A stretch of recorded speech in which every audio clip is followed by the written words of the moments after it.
Est-ce que vous pouvez vous présenter et présenter votre travail en quelques phrases? Vladimír Zbiňovský, je viens de l'Europe centrale. Je sais pas, pour tout le monde, c'est pas toujours clair parce que c'est la Slovaquie aujourd'hui, dans les de la Tchécoslovaquie. Donc c'est, qu'on appelle ça, Mitteleuropa, entre Danube et les Tatras, Carpates. Et donc j'ai fait mes études à Bratislava, au Beaux-Arts, où ma spécialisation c'était l'art du verre, mais dans un contexte beaucoup plus vaste, c'est-à-dire un grand éventail.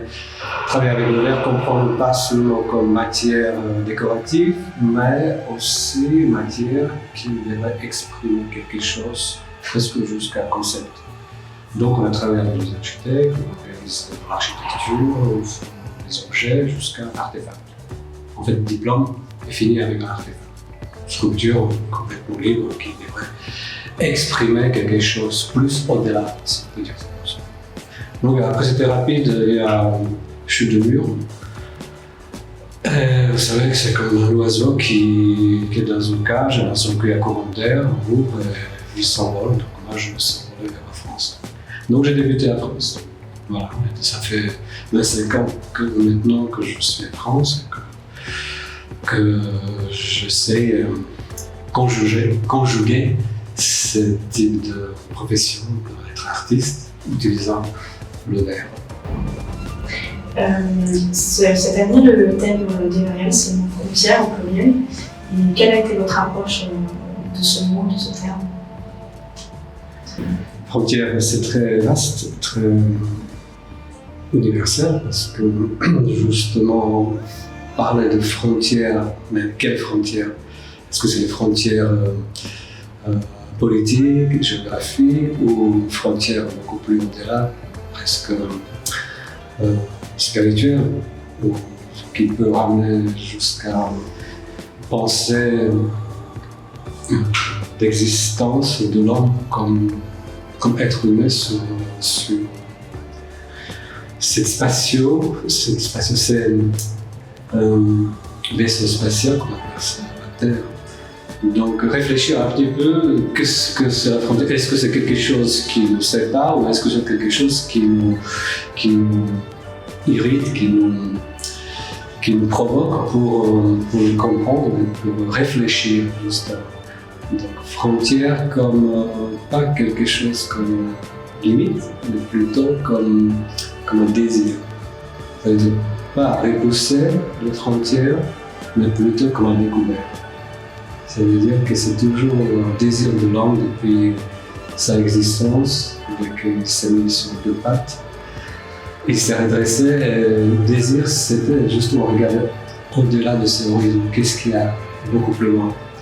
Donc plutôt réfléchir comme ça sur l'idée de la frontière. Est-ce que c'est un thème qui est familier pour vous, les frontières? Ah oui, parce que d'une certaine façon, c'est vrai que dès que j'ai commencé à travailler avec le verre, et maintenant, en fait, mon travail comme orthodoxe, c'est le mariage de la pierre et le verre, c'est toujours cette idée de seuil. Seuil, mais qui est plutôt comme un seuil de presque interrogation. Qu'est-ce que c'est ce passage d'un état à l'autre? Et justement, ça convient complètement cette thématique. Cette année, travailler sur la frontière et s'interroger, est-ce que c'est quelque chose qui est constamment comme un concept? Toujours se poser la question qu'est-ce qui est derrière la frontière. Donc c'est toujours ce désir de connaissance, de voir au-delà, là où on ne voit pas encore. Dans cette direction-là. Donc cela se traduit dans votre pièce Frontière, que vous avez avec la frontière, c'est ça? Cette année, c'est la première fois que je présente la pièce sans la pierre. Donc en fait, c'est une forme, une sorte de houblon, forme un rond, un disque, qui imite, on peut imiter comme l'idée de fenêtre, mais beaucoup plus universelle, parce que sans le hublot, c'est quelque chose qui peut symboliser l'univers infini. Une fenêtre, par exemple, chez les Celtes, ils vont utiliser comme passage, une fois où ils ont enterré leur ancêtre, pour laisser passer par des esprits. Donc c'était toujours un peu l'idée de travailler entre deux états, le monde physique et le monde métaphysique. Toujours ces mondes qui nous provoquent, de lesquels on ne sait rien. Pourtant, on a ce désir de déjà penser, de se poser la question. Qu'est-ce que c'est? Donc vous avez décidé d'enlever les matériaux de la pierre pour le thème, ce thème-là justement, pour dépasser la frontière du matériau Ça veut dire que le verre, c'est une matière quand même assez particulière, parce que c'est une matière qui permet de conduire la lumière, il donne quasi d'autres dimensions. Cette conduction surtout de la lumière, c'est quelque chose qui conduit ce phénomène de photon, qu'on sait que c'est une particule et c'est aussi une onde. Donc peut-être un petit peu expliquer ces désirs entre le monde physique et le monde métaphysique. C'est-à-dire là où physiquement on ne peut plus arriver, par contre ces vibrations de particules travers l'onde qui continue. C'est un peu réfléchir sur cette idée qu'à certains moments, c'est l'idée de virtualité qui continue. Aujourd'hui, on est bien dans cette pensée virtuelle à travers notre monde technologique, parce que notre communication passe à travers tout ce qui est nouvelle. Et notamment le verre, il est toujours comme la base de l'animation de ces technologies. Concernant la pièce, concrètement, là j'ai utilisé la prisme, pas tout simplement comme un phénomène, un effet de sorte de kaléidoscope, mais plutôt quelque chose qu'à certains moments, quand on se rapproche d'un seul coup, on découvre quasi d'autres dimensions virtuelles. Donc, travers ces hublots, travers ces fenêtres, que quand on est en distance, il est complètement transparent, on ne voit que autour de formes rondes. Et dès qu'on se rapproche, d'un seul coup, on a une surprise, une découverte, d'un espace qui se répète, qui donne quasi l'espace virtuel. Donc, je voulais un peu faire cette démarche de découverte à travers un hublot. Quelles ont été, est-ce que vous avez eu des influences en particulier pour faire ça ou cette œuvre C'est difficile de répondre parce que la plupart du temps, chez les artistes en général, vous savez, on absorbe beaucoup de choses visuelles, pas forcément toujours théoriques. Ça vous s'alimente un petit peu dans cette petite cervelle en arrière. Et ça ressurgit au fur et à mesure, vous ne savez pas à quelle interaction, à quel moment. C'est justement réinitier à travers comme une peine, à travers une situation de la vie qui fait que d'un seul coup, vous focalisez sur une forme qui, à certains moments, qui vous émerge de votre pensée. Vous commencez à vous mettre en réalité.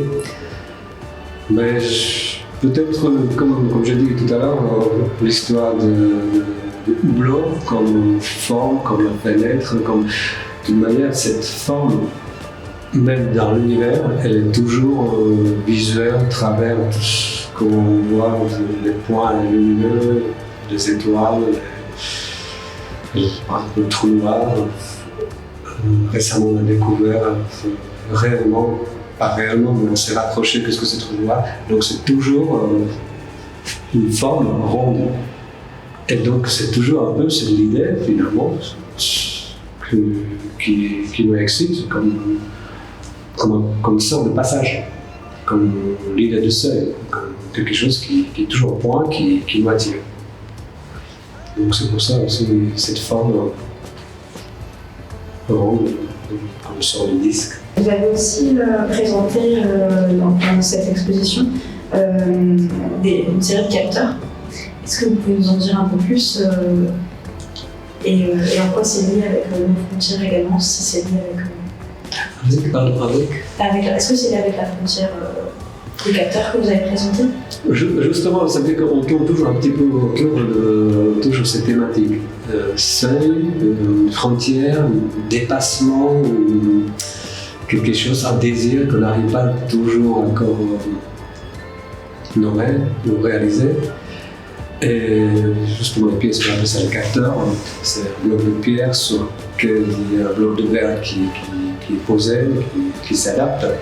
Donc c'est toujours cette idée de passage d'un monde physique où la pierre se représente et vers cette seuil, justement c'est là où la pierre épouse, le verre épouse la pierre.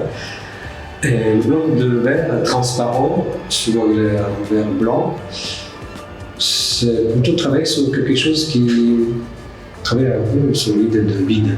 Vide, quelque chose qui n'est pas encore réel, c'est quelque chose qui advient.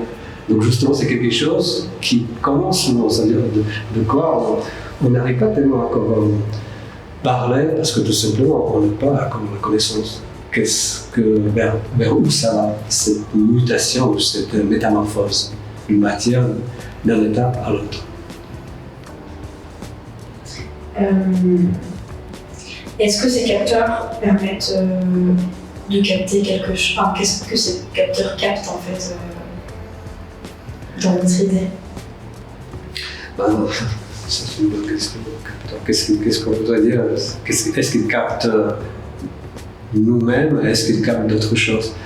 Justement, c'était un petit peu ça que l'idée de vide, en fait, c'est justement ces moments de passage dans ces vides, c'est là où il y a ces moments comment dire, un peu critiques. Ça veut dire que c'est là, dans ce qu'on découvre ces vides qui nous fait peur, mais en même temps, ils nous provoquent, ils nous vraiment